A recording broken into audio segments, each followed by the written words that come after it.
but I landed the jet. And trust me when I tell you, the guys who make these machines know what they're doing.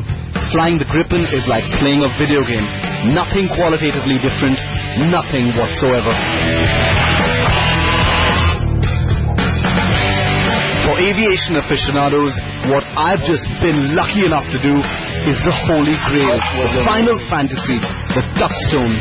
In this life, let me say it now, few things come anywhere close to the phenomenon of fighter flying.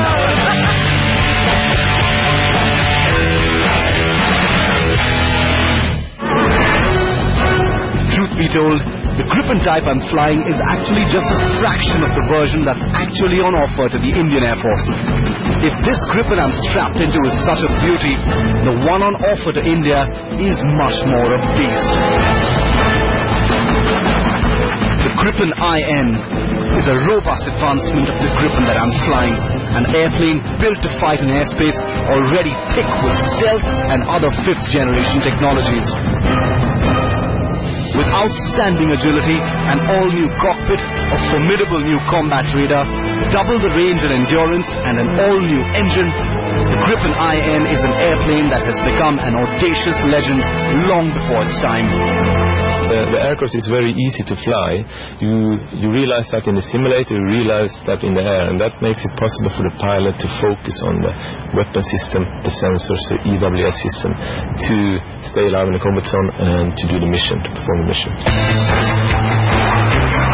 With a lineage of Swedish jets like the Viggen and the Draken fleshing out its healthy ancestry, the Gripen is the resounding archetype of a fourth-generation fighter.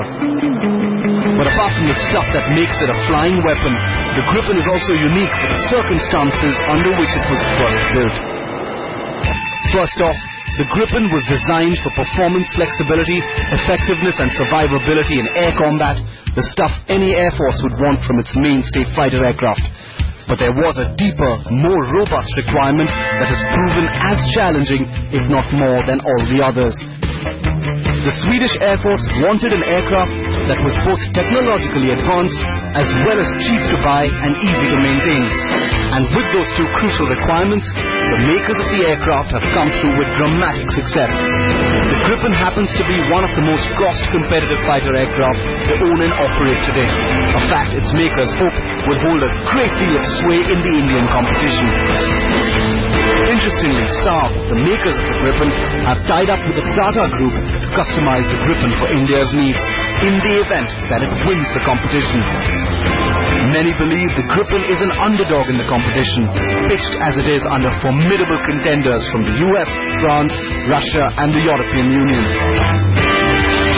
The F-16 Super Viper, the FA-18 Super Hornet, the Mikoyan Gurevich MiG-35, the Eurofighter Typhoon, the Dassault Aviation Rafale. In case you haven't figured, that's some very serious competition. But those who fly the Gripen still believe it is this very reputation as an underdog that could turn the tables on what will be one of the world's single largest aircraft purchases in recent memory. People around the world constantly attempt to compare disparate aircraft. The Gripen hasn't seen as much combat as American fighters, there's no denying that. But in the final analysis, it holds its own just as well as any other fighter in its class, if not a whole lot better. The Gripen is definitely one of the best aircraft today because of its a great package with very, very high performance to the best price compared to any fighter in the world. 2 decades after the Gripen first flew, the airplane has changed dramatically. As someone said, the only thing common between the Gripen of 1988 and the Gripen of today is the shadow both aircraft throw on the tarmac.